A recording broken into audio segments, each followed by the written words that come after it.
Assalamualaikum warahmatullahi wabarakatuh. Alhamdulillahirabbil alamin, wassalatu wassalamu ala asrofil anbiya'i wal mursalin wa ala alihi wa ashabihi ajma'in. Alhamdulillah, kita telah menjalankan bulan puasa yang ke-9 pada hari ini.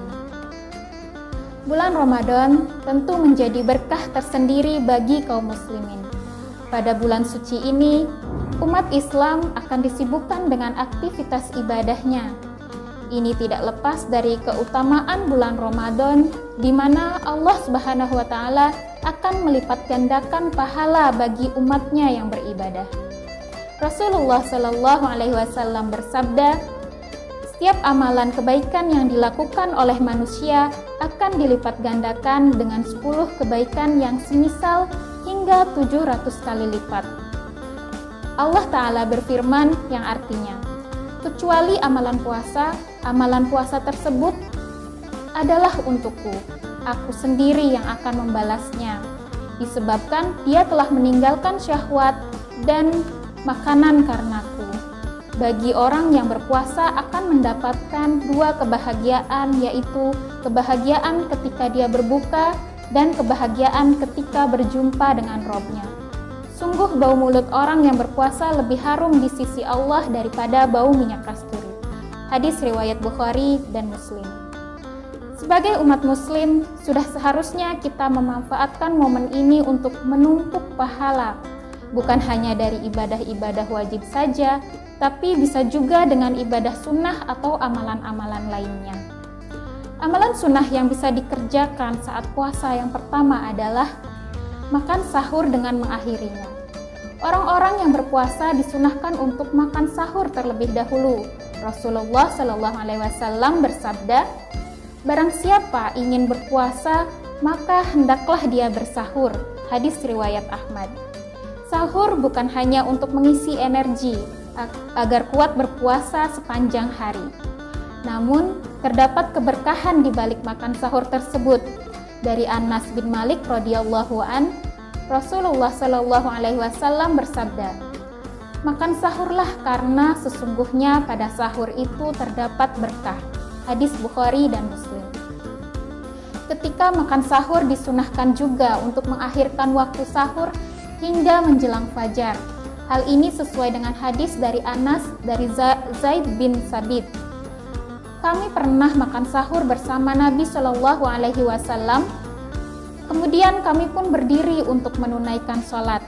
Kemudian Anas bertanya pada Zaid, berapa lama jarak antara azan subuh dan sahur kalian? Zaid menjawab, sekitar membaca 50 ayat. Hadis riwayat Bukhari dan Muslim.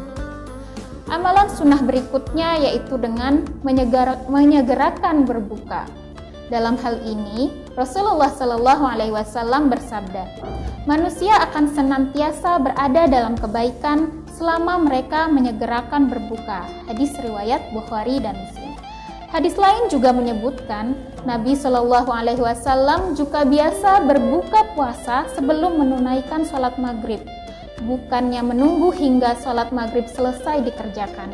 Hal ini sebagaimana yang disebutkan dalam hadis Anas bin Malik radhiyallahu anhu yang artinya, Rasulullah Shallallahu Alaihi Wasallam biasanya berbuka dengan roth atau kurma basah sebelum menunaikan sholat.